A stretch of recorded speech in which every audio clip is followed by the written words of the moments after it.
Break के बाद एक बार फिर से आप सभी का स्वागत है। सुंदर होना कौन नहीं चाहता है, लेकिन बहुत सारी आजकल ऐसी चीजें हैं जो हमारे सौंदर्य के बीच में आ जाती हैं, जैसे कि कील मुहासे। और एक और चीज है जो आजकल बड़ा परेशान करती है यंगस्टर्स को, तो वो मैं जानूंगी वैद जी से। वैद जी, एक कील मुहासों के बारे में तो मैंने आपसे जाना, हमारे दर्शकों ने भी जाना क्या उसका उपाय हो सकता है, लेकिन एक डार्क सर्कल्स नाम की बीमारी जो हमारे सौंदर्य के आड़े आ जाती है, तो उसका क्या उपाय हो सकता है? आंखों के नीचे काले धब्बे आने के कई कारण हैं। आंखों की कमजोरी एक कारण है, खून की कमी एक कारण है, नींद पूरी ना होना एक कारण है, और कई बार हम काम ज़रूरत से ज़्यादा करते हैं और उतना पौष्टिक आहार नहीं ले पाते, तब भी ये दिक्कत होती है। किसी किसी महिला में श्वेत प्रदर की शिकायत बहुत ज़्यादा होती है, जिससे उसके शरीर के अंदर कमजोरी आने लगती है। ऐसे ही पुरुषों में परमेह नामक रोग होता है, सीमेन अपने आप डिस्चार्ज होने लगता है, तब भी आंखों के नीचे कालापन, कमजोरी नज़र आने लगती है। तो सबसे पहले तो हमें उस कारण को देखना चाहिए कि जिस कारण से ये दिक्कत आ रही है। यदि हम पूरा पौष्टिक आहार लें तो ऐसा नहीं हो सकता कि हमारे आंखों के नीचे काले धब्बे दिखाई दें। इसके लिए पूरा आराम आवश्यक है, पौष्टिक भोजन आवश्यक है, और एक छोटी सी बात मैं आपको और कहूँगा, सदा भूख से आधा खाओ, पूरा पानी पियो, दुगनी कसरत हंसी चौगनी, बरस सवा सौ जियो। वैद जी, अब मैं आपसे ये जानना चाहूंगी कि हमने कॉस्मेटिक्स की बात की, वो कॉस्मेटिक प्रोडक्ट्स जो हैं वो तो यूज़ किए ही जाते हैं खुद को खूबसूरत रखने के लिए, लेकिन आजकल मार्केट में इंजेक्शंस आ गए हैं जिनका जो एडवर्टीजमेंट में दिखाया जाता है कि अगर आप ये इंजेक्शंस लेंगे तो आप हमेशा जवान रहेंगे। तो उस बारे में हम आपसे जानेंगे कि आपका क्या कहना है, लेकिन उससे पहले हमारे कॉलर जुड़ चुके हैं, उनसे बात करते हैं। हेलो हेलो जी, कौन बोल रहे हैं? हाँ, मैं चावला से कल्लू भाई बोल रहे हैं। जी बताइए। हाँ, ये हमारी बीवी के कमर में दर्द होता है जी। उस दर्द का कारण जो बच्चा हुआ था, एक बच्चा हुआ, वो दर्द, शोर का दर्द नहीं निकल रहा। जो बच्चा पैदा हुआ था, हवा लग गई क्या? चलो कोई बात नहीं। आपने उनको डिलीवरी के बाद 10 मूला रिस्ट दिया था? नहीं। यदि आपने 10 मूला रिस्ट नहीं दिया तो मैं आपको कहूंगा कि 10 मूला रिस्ट अवश्य सेवन कराएं। अच्छा। और 10 मूला रिस्ट के साथ महायोग राज गुग्गुल 2 गोली और 2 गोली 10 मूल घन, इसका सेवन कराएं। और ये ध्यान रहे कि खाट पे वो ना सोएं, खाट या बिस्तर उनका ढीला ना हो, टाइट हो, और फोम का गद्दा ना हो। उसके लिए पतला रुई का गद्दा तख्त पे प्रयोग करें, आराम मिलेगा। साथ में आपको मार्केट से रासना सप्तक क्वाथ ये ले लें। रासना, गोखरू, गिलोय, पुनर्नवा, सौंठ, अमलतास, इन सब से मिलकर के बनता है। आप इसको मार्केट से ले लें। 10 ग्राम सुबह 1 गिलास पानी में खूब पका लें, चौथाई रह जाए उसको छान के पिलाएं। मैं ये उम्मीद करता हूँ कि ये समस्या इनकी जड़ से खत्म हो जाएगी। आप भी हमारे इन कॉलर की तरह अपने अपनों को बिल्कुल स्वस्थ रख सकते हैं। अगर आपके घर में किसी को भी कोई परेशानी है, कोई बीमारी है जो ठीक नहीं हो पा रही है, तो आप हमें अभी कॉल कीजिए। नंबर्स लगातार आपकी टीवी स्क्रीन पर दिए जा रहे हैं। इन नंबर्स पे कॉल करके आप डायरेक्ट वैद जी से बात कर सकते हैं, उनसे अपॉइंटमेंट भी ले सकते हैं। तो वैद जी, जैसे कि हम सुंदरता के बारे में बात कर रहे हैं, मैंने आपसे एक सवाल किया था कि आजकल मार्केट में इंजेक्शंस आ गए हैं जवान रहने के लिए, तो उन इंजेक्शंस के बारे में क्या कहना चाहेंगे? क्योंकि जो यंगस्टर्स है वो इन चीज़ों के लिए बहुत ज़्यादा तत्पर रहते हैं, क्रेजी रहते हैं और बहुत जल्दी अट्रैक्ट हो जाते हैं, तो उनसे क्या कहना चाहेंगे आप? रेचा जी, इस तरह के प्रयोग से आपको याद हो काफ़ी पहले हमने बात भी की थी कि जवान तो नहीं होंगे लेकिन परेशान जरूर हो जाएंगे। एक छोटी सी बात आपको बीच में काटना चाहूंगी। कुछ इंजेक्शंस हाइट लंबी करने के लिए भी आते हैं, जो यंगस्टर्स को लगता है कि कहीं ना कहीं आज के टाइम में सुंदर दिखने के लिए हाइट होना बहुत ज़रूरी है।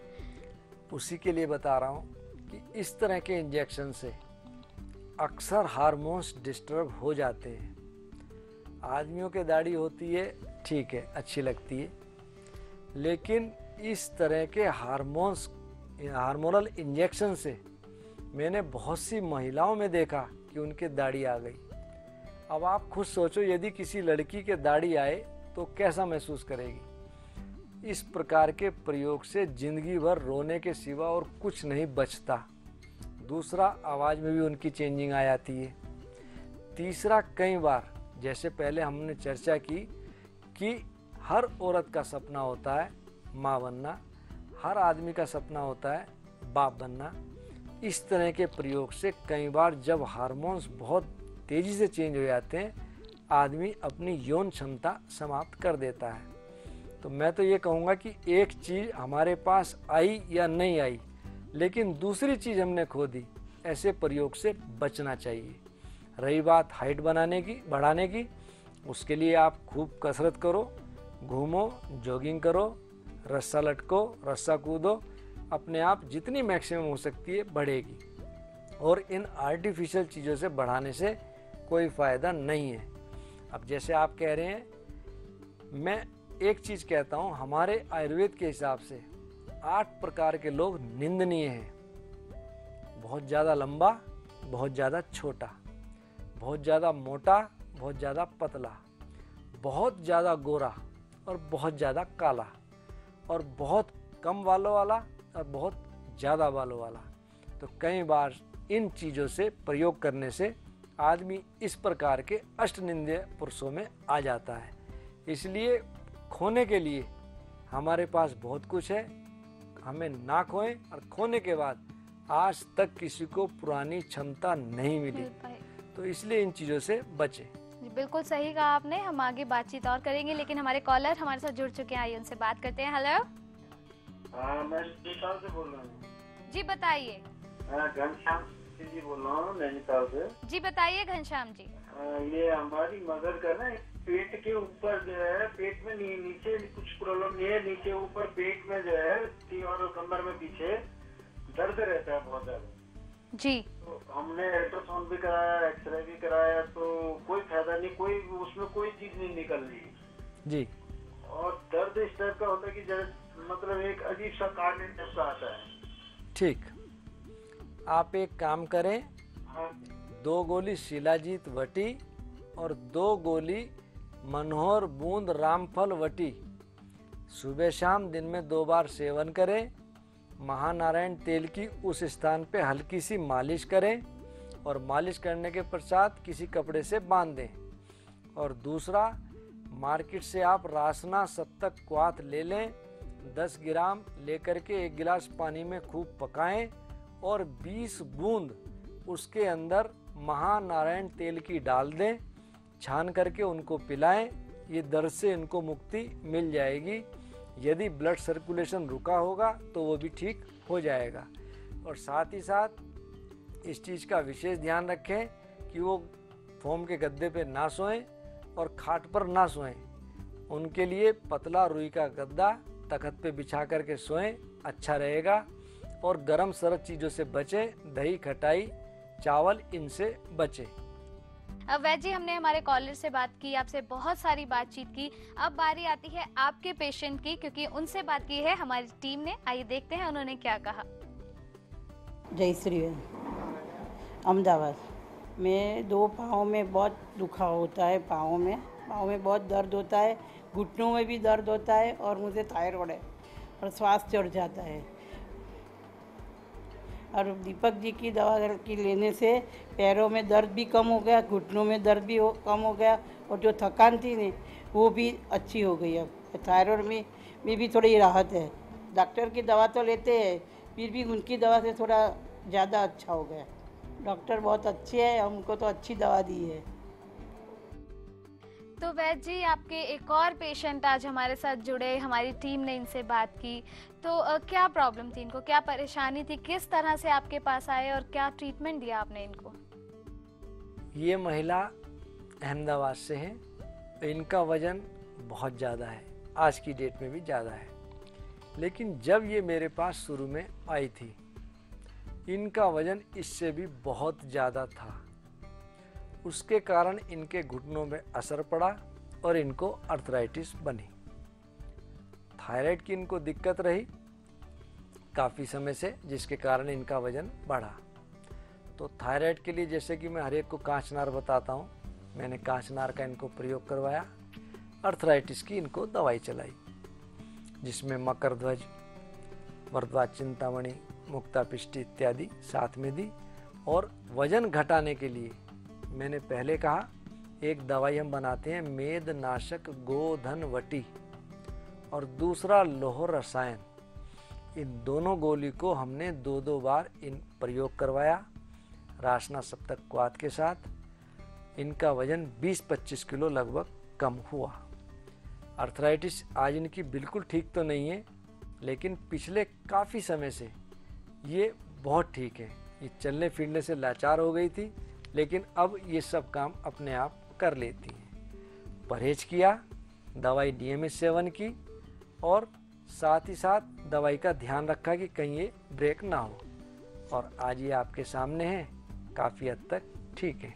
तो सुंदरता के बारे में बात कर रहे थे, अब मैं चाहूँगी आप कुछ छोटी छोटी टिप्स हमारी महिलाओं को दीजिए जो हमेशा खूबसूरत रहना चाहती हैं, और किस तरह से वो अपनी खूबसूरती बरकरार रख सकती हैं। ऋचा जी, खूबसूरती मन की है। आप खुद कहती हैं मस्त रहो, व्यस्त रहो, अस्त व्यस्त बिल्कुल ना रहो। दूसरा, सुख चाहो तो सुख दो। यदि आप सुख चाहते हो तो दूसरे को सुख दो, तो आपको तनाव नहीं होगा। दूसरे को आपके कारण दुख होगा तो आपको भी कहीं ना कहीं दुख मिलेगा। इसलिए मैं इतना ही कहूँगा कि समय पे खाना खाएं, भोजन करें, समय पे पानी पिएं, समय पर सोएं, समय पर उठें, और इन चीज़ों को थोड़ा सा अपने व्यवहार में ले आएं। देर रात तक ना सोएं, ना देर दिन तक हम उठें। जल्दी उठें, जल्दी सोएं, तो हमें कोई दिक्कत नहीं आएगी। मैंने अभी पहले कहा था, सदा भूख से खाओ आधा, पूरा पानी पियो, दुगनी कसरत हंसी चौगनी, 125 बरस निरोगी जियो। क्या बात है, बहुत अच्छा आपने मुहावरा बताया है, और मुझे पूरा यकीन है कि हमारे दर्शकों को आज का ये एपिसोड बहुत पसंद आया होगा।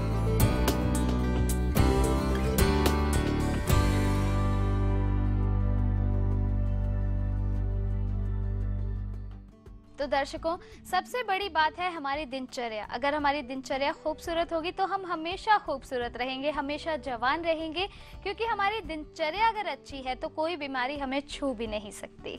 हम लौटेंगे कुछ और बीमारियों के उनके समाधान के साथ, लेकिन फिलहाल अभी हमारा वक्त हो गया है जाने का, तो हमें इजाज़त दीजिए। तब तक आप अपना ख्याल रखिएगा। नमस्कार।